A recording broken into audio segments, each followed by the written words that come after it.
This will be held for hundreds of years until a king of Neverwood insisted his scholars had decoded the carving to mean precisely the opposite.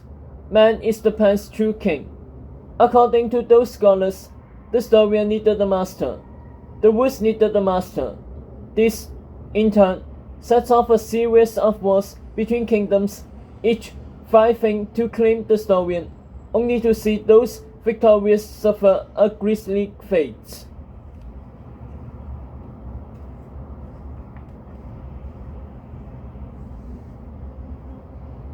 Agatha watched as ruler after ruler triumphantly climbed the tower and seized the pen, only to be stabbed through the heart by it and pitched into the moat below. But then came the sadder line of Zeus, my ancestors, who proposed their own reading of the Storian's inscription. Once more, the scenes depicted the pen's strange symbols, only now they were shape-shifting into readable letters.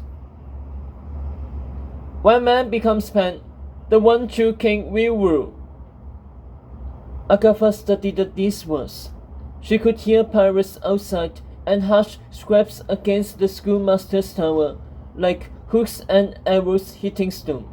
Students moved away from the window, but Agatha kept her focus on the book.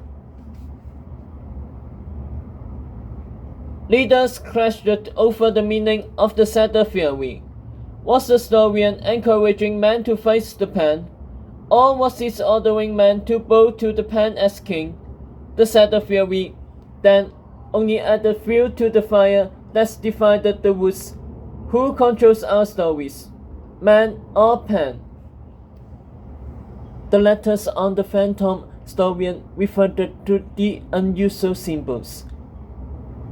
This battle waged for centuries until a new schoolmaster, the evil half of two twin brothers who presided over the school for good and evil, made a startling discovery. The scenes zoomed in on the inscription, revealing intrigue within the carvings. Each symbol of the Storian's inscription was a mosaic of squares, and inside each square a swan. 100 swans in total, 50 of them white, 50 of them black, representing 100 ever and never kingdoms in the endless woods. Taken together, the inscription included every known realm, good and evil, the entirety of our world reflected in the pen steel. A silver wing appeared over the book, the same inscription carved in its surface. In light of this, I proposed a new theory, said Saturn. When man becomes Pans didn't mean that one should reign supreme, but that man and Pan existed in perfect balance. Neither could erase the other, neither could manipulate fate, neither could force the outcome of a story. They had to share power of the woods to survive. At last, the debate was settled. Who controls our stories, man or Pan? The answer was both. The silver wings multiplied in mid-air. The wing that each ruler wore then was an oath of loyalty to the Pan. As long as the rulers wore these wings, man and Pan would stay in balance, just like good and evil. But if man were to forsake the Pan and deny its place, if all the rulers were to burn their wings and instead swear loyalty to a king of their own, the wings burnt up in a burst of flames. Then the balance would be gone. The Storian would lose his powers, and this king would claim them, a king who would become the new Storian. Out of the ashes, a human form rose, holding a new pen. A pen glowing gold.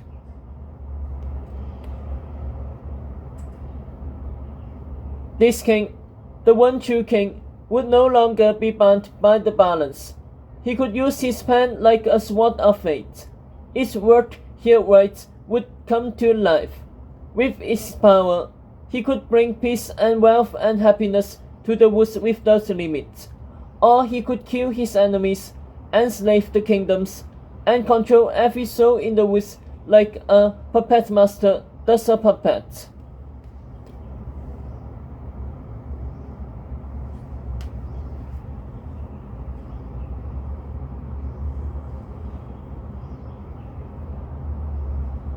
The shadow of the king grew bigger, and in this shadow, a new scene played. 3 scrolly hags atop wooden boxes preaching to passerby in the square.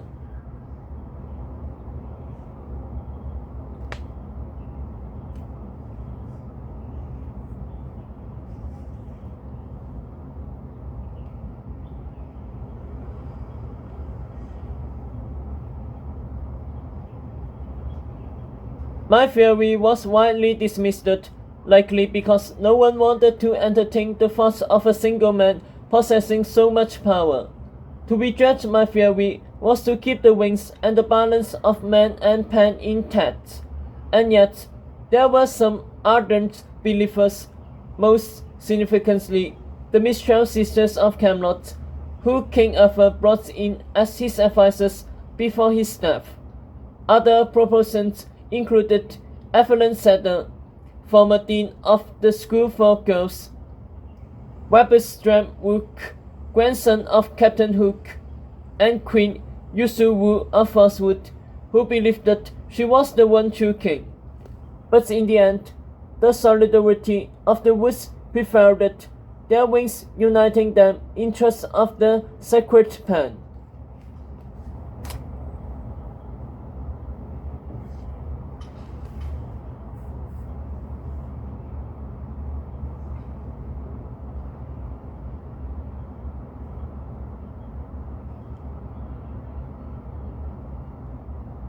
The mist over the book began to dissipate. For now, the chapter went dark. So did Agatha's finger glow. Eyes met around the room, efforts and efforts trying to decipher what they just heard. The whole school seemed to draw a collective breath. "There's a catwalk to the tower!" a pirate shouted outside. "Loki! Get to the catwalk!" Kay commanded. Pirate words echoed over a low rattle of thunder. "They found us!" Kiko peeped, glancing at her scared friends and teachers. Agatha leaned across the windowsill to get a look, but Hoss nagged her back. "That's how my dad died," he glared. "Doing something stupid."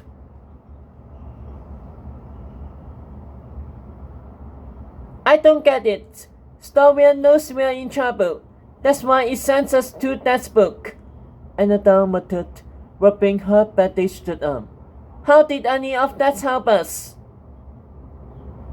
Agatha had the same question. "I told you it's all malarkey," Professor Manley hummed. "No one knows what the inscription says. No one has the slightest clue. Just a bunch of guesses to suit those making them."